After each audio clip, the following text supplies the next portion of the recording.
Welcome to Crown Academy. UGTRB chemistry எக்ஸாமுக்காக நம்ம Crown அகாடமியில் நியூ பேட்ச் ஸ்டார்ட் பண்ணியிருக்கோம். Study material, video class, online test, regular class எல்லாமே நம்மளுடைய அகாடமியில் அவைலபிளாக இருக்குது. இந்த வீடியோவில் நம்ம க்ரௌன் அகாடமி ப்ரொவைட் பண்ணுற ஸ்டடி மெட்டீரியல் இருந்து unit 2 P, D and F தொகுதி தனிமங்களை பற்றி தான் பார்க்க போகிறோம். இன்றைக்கி இந்த கிளாஸில் நம்ம என்ன டிஸ்கஸ் பண்ண போகிறோம் அப்படின்னா சிலபஸ் தான். ஸோ என்னென்ன டாபிக்ஸ்லாம் இருக்குது அப்படிங்கிறத ஒன் பை ஒன் பார்க்கலாம். யூனிட் 2 ஃபஸ்ட்டு பி தொகுதி தனிமங்கள். ஸோ இந்த பி தொகுதி தனிமங்களுடைய பொதுவான பண்புகள் என்ன? ஜென்ரலாக நம்ம பீரியாடிக் டேபிளில் நமக்கு டோட்டலாக 118 எலிமெண்ட்ஸ் இருக்குது அப்படின்னு தெரியும். ஸோ இந்த 118 எலிமெண்ட்ஸில் வந்துட்டு இந்த கிடைமட்டமாக இருக்கு இல்லையா, அந்த கிடைமட்டமாக இருக்கிறது வந்துட்டு வரிசைகள் அப்படின்னு சொல்லுவோம். செங்குத்தாக இருக்கக்கூடியதை தொகுதிகள் அப்படின்னு சொல்லுவோம். ஸோ டோட்டலாக வந்துட்டு 18 தொகுதிகள் இருக்குது. தனிவரிசை அட்டவணையில் 18 தொகுதிகள் இருக்குதுன்னு நமக்கு தெரியும். இந்த கிடைமட்டமாக இருக்கு இல்லையா, இந்த வரிசைகள் வந்து 7 இருக்குது அப்படின்னு தெரியும். ஸோ இதில் குரூப் நம்பர் 1லேருந்து 2 வரைக்கும் இருக்கிறது எஸ் தொகுதி தனிமங்கள். ஸோ இந்த பி தொகுதி தனிமங்கள் பார்த்திங்க அப்படின்னா பீரியாடிக் டேபிளில் கடைசியாக குரூப் நம்பர் 13லேருந்து 18 வரைக்கும் இருக்கிறது பி தொகுதி தனிமங்கள். ஸோ இந்த பி தொகுதி தனிமங்களில் வந்துட்டு பொதுவான பண்புகள் என்ன, எப்படியெல்லாம் இருக்கும் அதனுடைய பண்புகள், அதில் வந்துட்டு விரிவாக எதை பற்றி பார்க்க போகிறோம் அப்படின்னா டைபோரேன்னு, போராக்ஸு, போரசின். போரசினை வந்துட்டு கனிம பென்சின் அப்படின்னு சொல்லுவோம், இன்னார்கானிக் பென்சின் அப்படின்னு சொல்லுவோம். அதுக்கப்புறம் படிகாரங்கள்னால் என்ன, அலுமினிய கலப்புலோகங்கள் எப்படி ஃபார்ம் ஆகும், அப்புறம் கார்பன் இருக்கக்கூடிய புறவேற்றுமை வடிவங்கள் என்ன, தென் கார்பன் அப்புறம் சிலிக்கன் ஆக்சைடுகளுடைய வேதியியல் பண்புகள் எப்படி இருக்கும். ஸோ இதுவுமே இது கீழே தான் வருது அப்படின்னா பி தொகுதி தனிமங்கள் கீழே தான் வருது. அதுக்கப்புறம் நைட்ரஜன் மற்றும் பாஸ்பரத்துடைய சேர்மங்கள் NH2 NH2 NH2OH இல்லை N2 நைட்ரஜன் வந்துட்டு எப்படி நிலைநிறுத்துறது, இல்லை phosphine and phosphorus pentoxide. So இது எல்லாமே வந்துட்டு பி தொகுதி தனிமங்களுக்கான சிலபஸ்ஸு. நெக்ஸ்ட்டு டி தொகுதி. ஸோ டி தொகுதி பார்த்திங்க அப்படின்னா குரூப் நம்பர் 3லேருந்து குரூப் நம்பர் 12 வரைக்கும் இருக்கக்கூடிய தொகுதி வந்து டி தொகுதி அப்படின்னு சொல்லுவோம். ஸோ இதை இடைநிலை தனிமங்கள் அப்படின்னு சொல்லலாம். ஸோ இந்த 3வது தொகுதியிலேருந்து பிரிஞ்சு வந்தது தான் எஃப் தொகுதி. ஸோ இது பீரியாடிக் டேபிளில் கீழே இருக்கும். ஸோ இந்த தொகுதியை வந்து உள் இடைநிலை தனிமங்கள் அப்படின்னு சொல்லுவோம். ஸோ இந்த சிலபஸில் பார்த்திங்க அப்படின்னா டி தொகுதி தனிமங்களுடைய பொது பண்புகள் என்ன, அதனுடைய காந்த பண்புகளோ இல்லை உருகு நிலையோ அயனியாக்கும் மாற்றலோ இல்லை வெவ்வேறு ஆக்சிஜனேற்ற நிலைகள் எப்படி இருக்கும் அப்படிங்கிறத பற்றி பார்ப்போம். அதுக்கப்புறம் இரும்பு, தாமிரம், நிக்கல், குரோமியம் இந்த எல்லாத்துடைய கலப்பு உலோகங்கள் எப்படி இருக்கும், ரத்தின கற்கள் வந்து மாணிக்கம், மரகதம், நீலம். ஸோ இந்த ரத்தின கற்கள் பற்றியும் இந்த தொகுதியில் நம்ம பார்க்க போகிறோம். அதுக்கப்புறம் எஃப் தொகுதி தனிமங்களுடைய பொது பண்புகள். ஸோ எல்லா பொது பண்புகளையும் நம்ம எதை பற்றி பார்ப்போம் அப்படின்னா ஜென்ரலாக வந்துட்டு அதனுடைய அப்பியரன்ஸ் எப்படி இருக்கும், தோற்றம் எப்படி இருக்கும், உருகுநிலை எப்படி இருக்கும், அயனியமாக்கும் மாற்றல், இங்கிலீஷில் அது அயனைசேஷன் எனர்ஜி அப்படின்னு சொல்லுவோம். ஸோ இதுக்கு முன்னாடி யூனிட்டில் நம்ம யூனிட் 1ல் வந்துட்டு வேதிப்பிணைப்பு அப்புறம் ஆவர்த்தன பண்புகள் டிஸ்கஸ் பண்ணும்போது நம்ம ஜென்ரலாக ஓவரால் பீரியாடிக் டேபிளில் இருக்கக்கூடிய எலிமெண்ட்ஸுடைய ப்ராப்பர்ட்டிஸ் பற்றி டிஸ்கஸ் பண்ணோம். இப்போ ஸ்பெசிஃபிக்காக பி தொகுதி தனிமங்களுடைய பொது பண்புகள் என்ன, அந்த பி தொகுதி தனிமங்கள் எது தடங்கும் அப்படின்னா லாந்தனைடுகளும் ஆக்டினைடுகளும். ஸோ லாந்தனைடும் ஆக்டினைடும் எப்படி வந்து சுருக்கமடையுது, அதனுடைய விளைவுகள் என்ன, புறஊதா கதிருடைய நிறைமாலைகள் என்ன அப்படிங்கிறத பற்றி பார்ப்போம். அப்புறம் லாந்தனைடு ஆக்டினைடை எப்படி பிரிச்செடுக்கிறது, அதனுடைய பயன்பாடுகள். ஸோ நமக்கு இந்த யூனிட்டில் பார்த்திங்க அப்படின்னா என்டையராக கொடுத்துருக்கிறது வந்துட்டு பியில் ஆரம்பித்து எஃப் தொகுதி தனிமங்கள் வரைக்கும் ஜென்ரலைஸ்டாக அதனுடைய பொது பண்புகள் டீட்டெயிலாக டிஸ்கஸ் பண்ணுவோம். அதுக்கப்புறம் சில காம்பவுண்ட்ஸ் அதில் கொடுத்துருக்காங்க, அதை பற்றி பார்ப்போம். ஸோ இந்த சிலபஸ் பார்த்துக்கிட்டிங்க அப்படின்னா எவ்வளோ இருக்குது, ஒரு மேக்ஸிமம் வந்து ஒரு 8 லைன்ஸ் தான் இருக்குது. இதை நம்மளுடைய நோட்ஸில் 1 by 1 டாபிக் வந்துட்டு எப்படி டீட்டெயிலாக டிஸ்கஸ் பண்ணியிருக்கோம் அப்படிங்கிறத பார்க்கலாம். ஸோ டோட்டலாக இந்த யூனிட் 2ல் இருக்கக்கூடிய பிடிஎஃப் தொகுதி தனிமங்களை வந்துட்டு நம்ம டோட்டலாக எத்தனை சாப்டர் பார்த்திங்கன்னா சாப்டர் 1ல் ஆரம்பித்து சாப்டர் 6 வரைக்கும் டீட்டெயிலாக டிஸ்கஸ் பண்ண போகிறோம். இதில் ஃபஸ்ட்டு ஸோ சாப்டர் 1ல் பி தொகுதி தனிமங்கள் பற்றி பார்க்க போகிறோம். இந்த பி தொகுதி தனிமங்கள் வந்துட்டு நான் ஆல்ரெடி சொன்னேன், குரூப் நம்பர் 13லேருந்து குரூப் நம்பர் 18 வரைக்கும் இருக்கக்கூடிய இந்த 6 தொகுதி தனிமங்கள் தான் பி தொகுதி தனிமங்கள் அப்படின்னு சொல்லுவோம். அதில் இந்த 13வது தொகுதி தனிமங்கள் என்ன அப்படின்னு பார்த்தீங்க அப்படின்னா போரான் குடும்பம். ஸோ போரான் ஃபேமிலி ஸ்டார்ட் ஆகுது இதில். அதுக்கப்புறம் தொகுதி 14 கார்பன் ஃபேமிலி வரும். அதுக்கப்புறம் தொகுதி 15ல் நைட்ரஜன் குடும்பம் வரும். தொகுதி 16ல் ஆக்சிஜன் குடும்பம் வருது. தொகுதி 17 ஹாலஜன்ஸ்கள் வரும். அதுக்கப்புறம் தொகுதி 18 மந்த வாயுக்கள், எல்லாமே நோபல் கேஸஸ் வரும். ஸோ ஜென்ரல் எலக்ட்ரானிக் கான்ஃபிகரேஷன் பார்த்தீங்க அப்படின்னா NS2 NP1 to 6. ஸோ இந்த போரான் ஃபேமிலி 13th ஃபேமிலி சொன்னேன் இல்லையா, அதில் இருக்கக்கூடிய எலக்ட்ரானிக் கான்ஃபிகரேஷன் எல்லாமே எப்படி முடியும் அப்படின்னா நமக்கு NP1 அப்படின்னு முடியும். ஸோ அப்படியே பார்த்துக்கோங்க, இது NP2 NP3 NP4 NP5 NP6.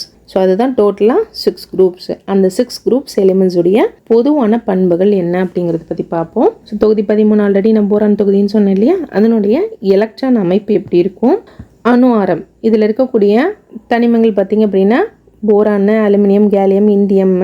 So இந்த எல்லா தனிமங்களுடைய எலக்ட்ரான் அமைப்பு, அணு ஆரம் எப்படி இருக்கும், அயனியாக்க என்தால்பி, எலக்ட்ரான் கவர்திறன், அப்புறம் சில வேதியியல் பண்புகள் என்ன அப்படிங்கிறத பார்ப்போம். அதுக்கப்புறம் இது ஏர் கூட ரியாக்ட் ஆகும்போது என்ன ஆகுது, ப்ளஸ் வேதி பண்புகள் எதை பார்ப்போம் அப்படின்னா அமிலங்கள் மற்றும் காரங்களோட எப்படி இது வினைபுரியுது. அப்புறம் இதில் போரானுடைய முக்கிய போக்குகளும் முரண்பாடான பண்புகள், சில முரண்பாடான பண்புகள் இருக்குது, அது என்ன அப்படிங்கிறத நம்ம யூனிட் டிஸ்கஸ் பண்ணும்போது டீட்டெயிலாக பார்க்கலாம். அதே மாதிரி போரானுடைய சில முக்கியமான சேர்மங்கள் என்ன. ஸோ இதை பேஸ் பண்ணி நமக்கு கண்டிப்பாக கொஷின்ஸ் இருக்குது.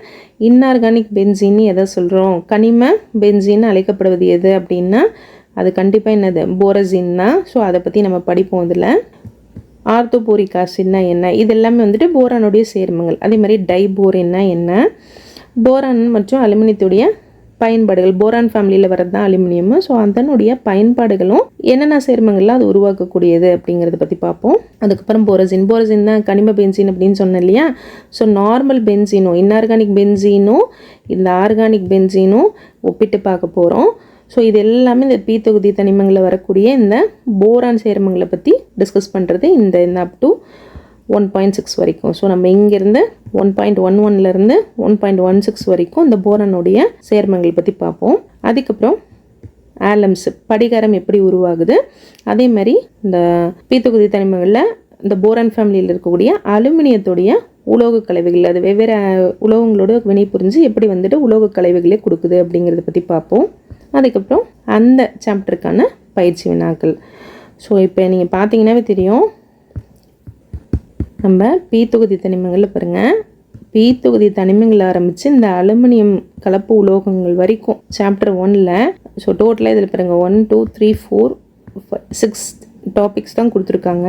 ஸோ நம்ம இதை பாருங்கள் எத்தனை டாபிக், 1.1ல் ஆரம்பித்து 1.18 வரைக்கும் இந்த 6 டாபிக்ஸை டோட்டலாக 18 டாபிக்ஸாக டிஸ்கஸ் பண்ணுறோம். ஃபைனலாக பயிற்சி வினாக்களும் இருக்குது. ஸோ நம்ம க்ரௌன் அகாடமியில் நம்ம ஒவ்வொரு சின்ன டாபிக் இருந்தாலும் சரி, அந்த டாபிக் ஈக்குவல் இம்பார்ட்டன்ஸ் கொடுத்து, பெரிய டாபிக் எப்படி கொடுக்குறோமோ அதே மாதிரி ஈக்குவல் இம்பார்ட்டன்ஸ் கொடுத்து டீட்டெயிலாக டிஸ்கஸ் பண்ணியிருப்போம்.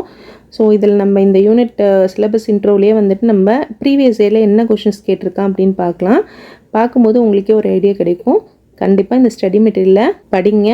ரெகுலர் கிளாஸஸ், ஆன்லைன் கிளாஸஸ் எல்லாமே அட்டன் பண்ணி MCQ கொஷின்ஸ் எல்லாமே ட்ரை பண்ணுங்கள்.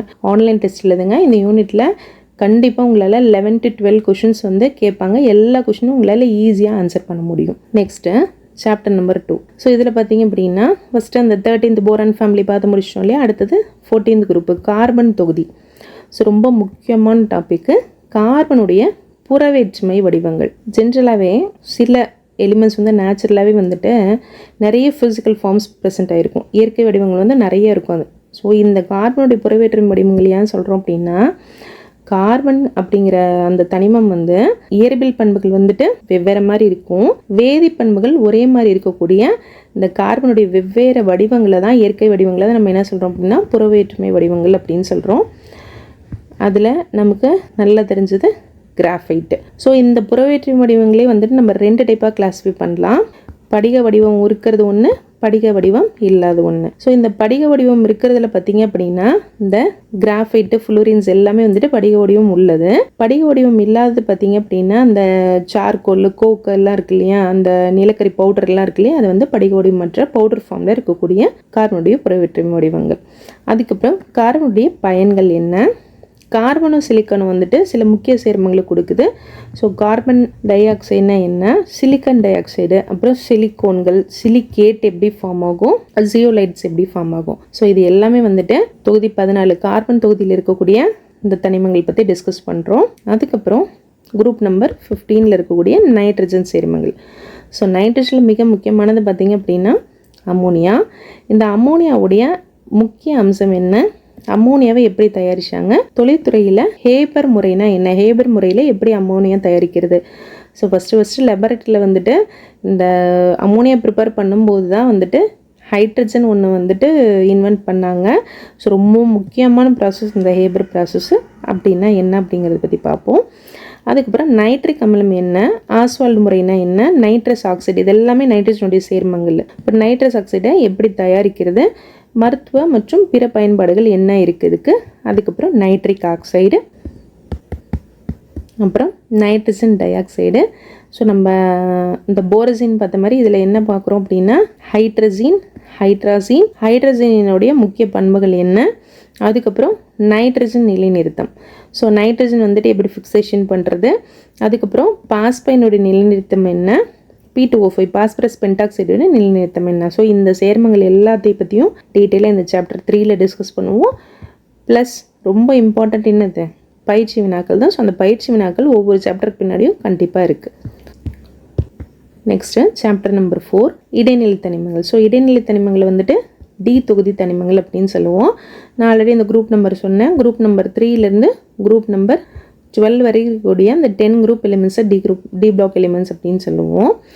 ஏன் அப்படி சொல்கிறோம் இடைநிலை தனிமம் அப்படின்னா, இந்த தனிமங்கள் வந்துட்டு எஸ் தொகுதிக்கும் பி தொகுதிக்கும் இடைப்பட்டு இருக்கிறதுனால இது இடைநிலை தனிமங்கள் அப்படின்னு சொல்கிறோம். ஸோ டி தொகுதி தனிமங்களுடைய எலக்ட்ரான் அமைப்பு எப்படி இருக்கும், இந்த இடைநிலை தனிமங்கள் வந்துட்டு பொதுவான பண்புகள் என்ன, ஸோ அணு ஆரம் அயனியாக்கும் என்தால்பி எப்படி இருக்கும், வெவ்வேறு ஆக்சிஜனேற்ற நிலைகள் எப்படி கொடுக்குது இது. ஸோ இந்த ஆக்சிஜனேற்ற நிலைகள் வந்துட்டு நிலையாக இருக்கக்கூடிய காரணங்கள் என்ன. டி தொகுதி தனிமங்கள்னாவே கண்டிப்பாக அந்த காந்தப்புல தன்மையை பற்றி நம்ம எக்ஸ்பிளைன் பண்ணிடுவோம். அதுக்கப்புறம் எப்படி வந்துட்டு இந்த நிற அயனிகள் உருவாகுது. ஸோ இதை பேஸ் பண்ணி கண்டிப்பாக டிஆர்பியில் ஒரு கொஷினாவது இருக்கும். டி தொகுதி தனிமங்கள் வந்துட்டு ஏன் நிறங்களை கொடுக்குது, என்ன காரணம் அதுக்கு அப்படின்னு கேட்பாங்க. ஸோ இது காரணம் வந்து டிடி டிரான்சிஷன். இது வந்து மேக்ஸிமம் பழைய எக்ஸாம்ஸ்லாம் இந்த கொஷின் கேட்டிருக்காங்க. அதேமாதிரி எப்படி வந்து இந்த அணைவுச் சேர்மங்களை உருவாக்குது. ஸோ அணைவுச் சேர்மங்கள் உருவாகணும் அப்படின்னாவே ஒரு மைய உலோக அயனி இருக்கும். அந்த மைய உலோக அயனி மேக்ஸிமம் என்ன தான் டி பிளாக் எலிமெண்ட்டாக தான் இருக்கும். அதுக்கப்புறம் வினையூக்கிகளாவோ இல்லை வினைவேகமாற்றியாவோ பயன்படும்போது அதனுடைய பண்புகள் என்னவா இருக்கும். அப்புறம் இடைச்செருகல் சேர்மங்கள் வந்துட்டு எப்படி இது வந்து உருவாகுது, என்ன டிரான்சிஷன் எலிமெண்ட்ஸை எப்படி இது ஃபார்ம் பண்ணுது அப்படிங்கிறதும்.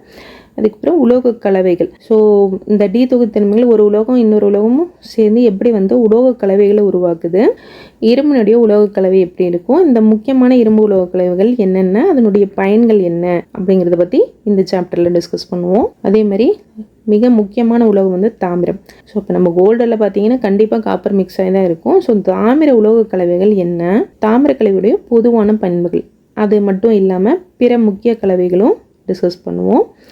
தென் முக்கியமான குரோமியம் உலோக கலவைகள் எப்படி ஃபார்ம் ஆகுது, அதனுடைய பயன்பாடுகள் என்ன.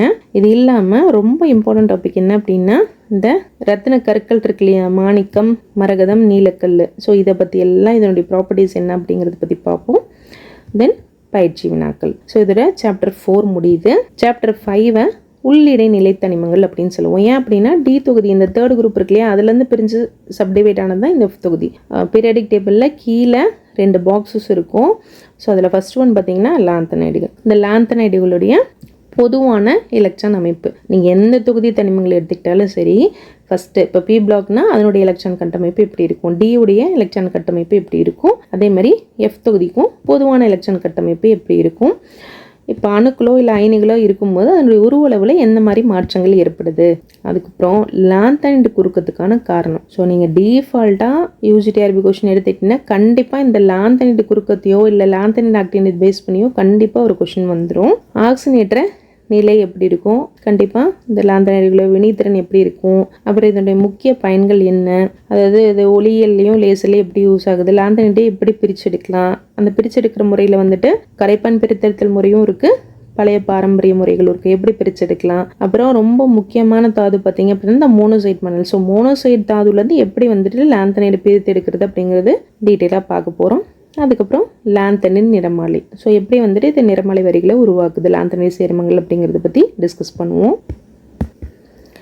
அப்புறம் லாந்தன் டைனிங்களுடைய நிறங்கள். ஸோ நிறம் ஏன் கொடுக்குது இது அப்படிங்கிறத பற்றி பார்ப்போம். அதுக்கப்புறம் பயிற்சி வினாக்கள். ஸோ இந்த சாப்டர் 5ல் ஃபுல் அண்ட் ஃபுல் எஃப் தொகுதி தனிமங்களில் லாந்தன் நிறங்கள் பற்றி டீட்டெயிலாக டிஸ்கஸ் பண்ணுவோம். Then chapter number 6. So chapter number 6 பார்த்தீங்க அப்படின்னா எஃப் தொகுதியிலே அடுத்து இருக்கக்கூடிய ஆக்டினேடுகள் தான். ஸோ அதுலேயும் என்ன பார்ப்போம் அப்படின்னா பொதுவான எலக்ட்ரான் அமைப்பு எப்படி இருக்கும், லாந்தனைடு குறுக்கம் மாதிரியே ஆக்டினேடு குறுக்கம்னா என்ன, ஆக்சினேட்டர் நிலைகளில் வந்து என்ன மாதிரியான தாக்கத்தை ஏற்படுது அப்படிங்கிறத பார்ப்போம்.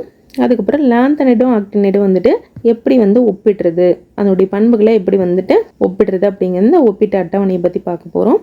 லாந்தனைடு பார்த்த மாதிரியே தான் ஆக்டினேடுக்கும் வந்துட்டு நிறமலை, யூவி நிறமலை எப்படி இருக்குது, எப்படி வந்துட்டு ஆக்டினேடை வந்துட்டு பிரிச்செடுக்கலாம், அது எந்த முறையில் பிரிச்செடுக்கிறோம் அப்படின்னா திரவ பிரித்தெடுத்தல், இல்லை அப்படின்னா அயனி பரிமாற்ற முறை. ஸோ இந்த மெத்தடில் எப்படி வந்து ஆக்டினேடு சேர்மங்களை பிரித்து எடுக்க முடியும், அதே மாதிரி ஆக்டினேட் பிரித்து எடுக்கும்போது இருக்கக்கூடிய முக்கிய அம்சங்கள் என்ன, இந்த பிரித்தெடுத்தலில் வந்துட்டு நிறப்பிரிகை முறை வந்து எப்படி பயன்படுது. ஸோ இந்த சாப்டர் 6ல் வந்துட்டு ஃபுல் அண்ட் ஃபுல் நம்ம ஆக்டினேட்ஸ் பற்றி தான் பார்க்க போகிறோம். லாஸ்ட் ஒன் பயிற்சி வினாக்கள். ஸோ டோட்டலாக 6 சாப்டர்ஸில் டீட்டெயிலாக இந்த யூனிட் பற்றி டிஸ்கஸ் பண்ண போகிறோம். தென் ஆஸ் யூஷுவல் சாப்டர் 7 வந்து மாடல் எக்ஸாமினேஷனுக்கான கொஷின்ஸ். ஸோ இந்த ஒவ்வொரு சாப்டரையும் டிஸ்கஸ் பண்ணிட்டு அந்த எம்சிக்யூ கொஷின்ஸ் ஒர்க் அவுட் பண்ணி பார்க்குறீங்க. சாப்டர் 7ல் லாஸ்ட்டாக டோட்டலாக கன்சல்ட் பண்ணி இந்த யூனிட் ஃபுல்லாக சேர்த்து உங்களுக்கு இருக்கக்கூடிய அந்த 100 எம்சிக்யூ கொஷின்ஸையும் 1 by 1 என்ன ரீசன் அப்படின்னு சேர்த்து நம்ம படிக்க போகிறோம். ஸோ ரீசன் தெரியாமல் வெறும் ஆன்சர்ஸ் மட்டும் படித்தோம் அப்படின்னா நமக்கு எப்போயுமே அது வந்து மெமரியில் நிற்காது. ஸோ பீரியடிக் டேபிளை பார்த்து பயப்பட வேண்டாம். டோட்டலாக 118 எலிமெண்ட்ஸ் இருக்குது. ஸோ 118 எலிமெண்ட்ஸும் நமக்கு அட்டாமிக் நம்பர் எல்லாமே தெரியுமா, மெமரைஸ்டாக வச்சுருப்போமானா கிடையாது. நம்ம ஒரு ஷார்ட்கட்டில் எதெல்லாம் கார உலோகங்கள், எதெல்லாம் காரமண் உலோகங்கள், எதெல்லாம் உலோகங்கள், உலோக போலிகள் எப்படி ஃபார்ம் ஆகுது, இல்லை 13வது தொகுதி வந்து போரான், கார்பன் எப்படி சொல்கிறோம்னா சின்ன சின்ன அட்டாமிக் நம்பர் இருக்கக்கூடிய எலிமெண்ட்ஸை ஞாபகம் வச்சுட்டோம் அப்படின்னா அடுத்தது அதில் என்ன மாதிரி வரும், இல்லை நமக்கு ஒரு பி தொகுதி தனிமங்கள் இருக்குது அப்படின்னா கண்டிப்பாக அதனுடைய எலக்ட்ரானிக் கன்ஃபிகரேஷன் P1லேருந்து P6 வரைக்கும் தான் முடியும். டினா D1லேருந்து D10 வரைக்கும் முடியும். எஃப்னா F1ல் ஸ்டார்ட் ஆகி F14 வரைக்கும் முடியும். ஸோ டிஃபால்ட்டாக நமக்கு ஒவ்வொரு ஆர்பிட்லேயும் எத்தனை எலக்ட்ரான்ஸ் இருக்குது அப்படின்னு தெரியும். ஸோ அதை பேஸ் பண்ணி தான் எலிமெண்ட்ஸ் இருக்குது அப்படிங்கிற கான்செப்டை புரிஞ்சுக்கிட்டோம் அப்படின்னா ஈஸியாக இந்த சாப்டரில் கேட்கக்கூடிய கொஷினுக்கு வந்து உங்களால் ஆன்சர் பண்ண முடியும். ஸோ நம்ம க்ரௌன் அகாடமியில் வந்துட்டு ஒரு புக் 2 புக் இல்லை, மோர் தென் 5 புக்ஸ் வந்து நம்ம ரெஃபர் பண்ணி தான் இந்த யூனிட்கான நோட்ஸே ப்ரிப்பேர் பண்ணியிருக்கோம். ஸோ என்னென்ன புக்ஸ் எல்லாம் ரெஃபர் பண்ணியிருக்கோம் அப்படின்னா பாருங்க, ரெஃபரன்ஸ் புக்கில் ஃபர்ஸ்ட் ஒன் வந்துட்டு chemistry of P block elements. So P block எலிமெண்ட்ஸ்னே ஸ்பெசிஃபிக்காக இருக்கக்கூடிய புக் பார்த்தீங்க அப்படின்னா synthesis reactions applications by Anil J Ilyas. So P block எலிமெண்ட்ஸ்க்குனே ஸ்பெசிஃபிக்காக இருக்கக்கூடிய புக் இது. ஸோ இந்த புக்லேருந்தும் ரெஃபர் பண்ணியிருக்கோம். தென் செகண்ட் ஒன் பார்த்தீங்க அப்படின்னா chemistry of elements by NN Greenwood and A Earnshaw. So இந்த கிரீன்வுட் புக்கில் இருந்தும் டோட்டலாக எல்லா எலிமெண்ட்ஸ் பற்றியும் பார்த்துருக்கோம். அப்போ நமக்கு நல்லா தெரிஞ்ச புக்ஸ் தான் கன்சைஸ் இன்ஆர்கானிக் கெமிஸ்ட்ரி JD லீ புக்கு. ஸோ யார் கேட்டாலும் எந்த புக்கை ரெஃபர் பண்ணணும் இன்ஆர்கானிக் அப்படின்னு கேட்டால் கண்டிப்பாக RD மதனும் JDலையும் டிஃபால்ட்டாக சொல்லுவாங்க. ஸோ அந்த புக்ஸ்லேருந்தும் ரெஃபர் பண்ணி எடுத்திருக்கோம். அப்புறம் பீடியாசிட்டி அண்ட் SP பிளாக் எலிமெண்ட்ஸு by Nicholas C Norman. So இந்த புக்லேருந்து ரெஃபர் பண்ணி எடுத்திருக்கோம். அதுக்கப்புறம் NCERT கெமிஸ்ட்ரி டெக்ஸ்ட் புக்ஸ்.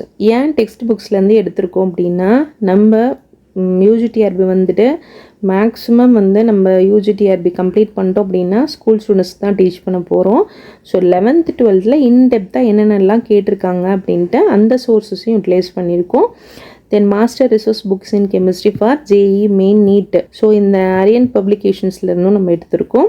அப்புறம் D&F பிளாக் கெமிஸ்ட்ரியில் வந்துட்டு டூரல் chemistry text by Jones. So இந்த புக்ஸ்லேருந்தும் நம்ம ரெஃபர் பண்ணியிருக்கோம். அப்புறம் D&F block elements by Ramesh Chandra. So டோட்டலாக இந்த 9 சோர்ஸஸ்லேருந்து தான் நம்ம இந்த யூனிட்கான நோட்ஸை ப்ரிப்பேர் பண்ணியிருக்கோம். நீங்கள் பொறுமையாக ஒவ்வொரு சாப்டரும் டீட்டெயிலாக படிச்சிங்க அப்படின்னாவே உங்களால் வந்துட்டு இந்த யூனிட்டில் வந்துட்டு ஒரு 11 to 12 கொஷின்ஸ் கேட்டாங்க அப்படின்னா கண்டிப்பாக எல்லா கொஷின்ஸும் உங்களால் ஆன்சர் பண்ண முடியும். நம்ம க்ரௌன் அகாடமியில் ப்ரொவைட் பண்ணுற ஸ்டடி மெட்டீரியலை படிச்சிங்க அப்படின்னா நீங்கள் திரும்ப ஆன்லைன் டெஸ்ட் எழுதிட்டே இருந்தீங்க அப்படின்னா கண்டிப்பாக உங்களால் எல்லா கொஷின்ஸ்க்கும் ஆன்சர் பண்ண முடியும். ஸோ இது வந்துட்டு சிலபஸ் வந்துட்டு இன்ட்ரடியூஸ் பண்ணுற கிளாஸ் தான். நெக்ஸ்ட் கிளாஸில் ஒவ்வொரு சாப்டரும் நம்ம டீட்டெயிலாக டிஸ்கஸ் பண்ணலாம். தேங்க்யூ.